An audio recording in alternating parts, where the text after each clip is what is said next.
السلام علیکم دوستو، آج ہم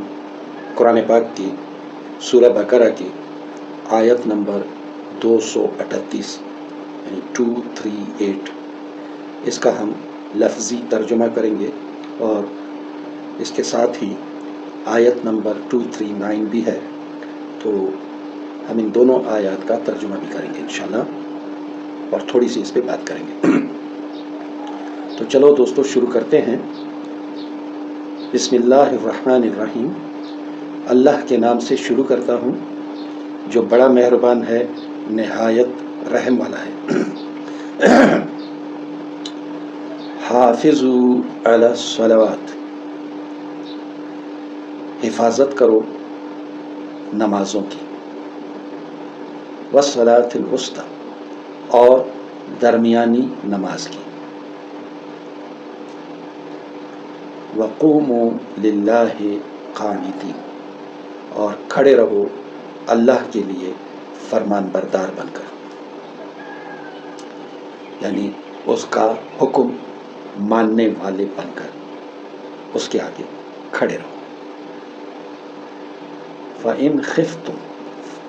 اور اگر تمہیں ڈر ہو، خوف ہو، فَرِجَالًا اور رُکْبَانًا، تو پیادہ پڑھو، اور یا سواری پہ پڑھو، یعنی سوار ہو کر پڑھو یا پیدل پڑھو۔ فَإِذَا أَمِنْتُمْ، پس جب تم امن میں آ جاؤ، یعنی تم محسوس کرو کہ اب تم امن میں ہو، فَاذْكُرُوا اللَّهَ، تو یاد کرو اللہ کو، كَمَا عَلَمَكُمْ، جیسے کہ تمہیں سکھایا، ما لم تکونوا تعلمون، جو تم نہیں جانتے تھے۔ یہاں پر یہ طلاق کے مضمون کے اندر نماز کی یہ دو آیتیں آئی ہیں، یہ اس لیے تاکہ حقوق العباد جو ہیں، جو ہم لوگوں کے ساتھ معاملات رکھ رہے ہیں، تو ہم اللہ تعالیٰ کے حق کو بھی نہ بھولیں۔ اور پھر نماز جو ہے وہ تو بڑی زبردست عبادت ہے، اسے دین کا ستون کہا جاتا ہے، کفر اور اسلام کے بیچ کی منڈیر کہا جاتا ہے۔ جس نے نماز چھوڑ دی، احادیث میں آتا ہے کہ اس نے اس منڈیر کو ختم کر دیا، اب وہ کسی وقت بھی کفر میں داخل ہو سکتا ہے۔ اور ایک دوسری حدیث میں ہے کہ روز آخرت یعنی روز حساب کتاب، سب سے پہلا سوال جو کیا جائے گا وہ نماز کے بارے میں ہوگا، جو حساب کتاب آپ نے دینا ہوگا وہ نماز کے بارے میں ہوگا۔ تو جس کی نماز ٹھیک نکلی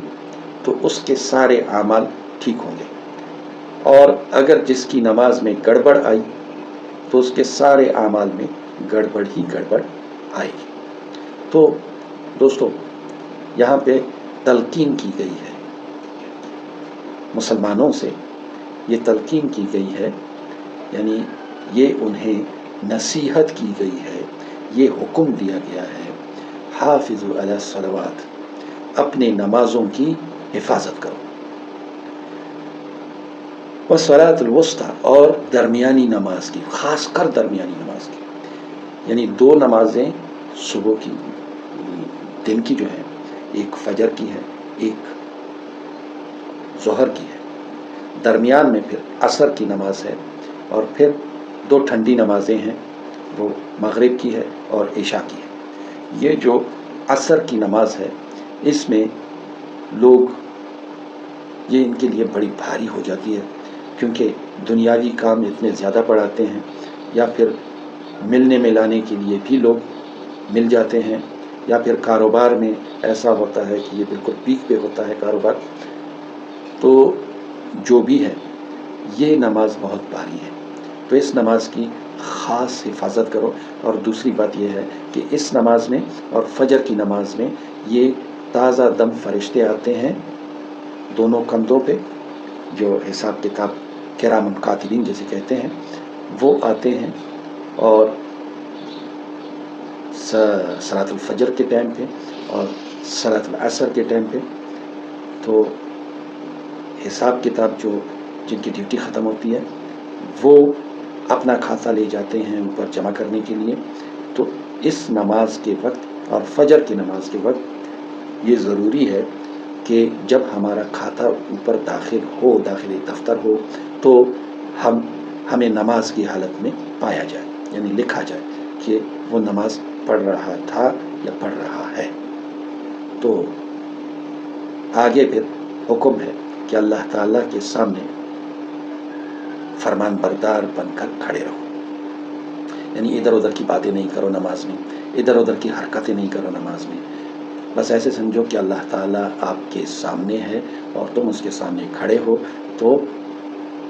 ایک حاکم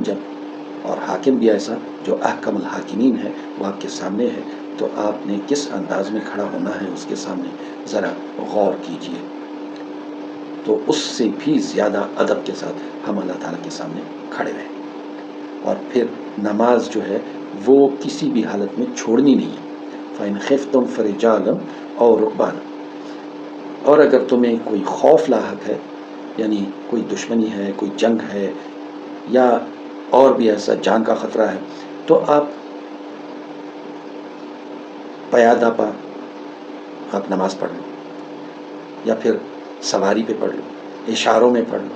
مگر چھوڑنا نہیں ہے نماز کو۔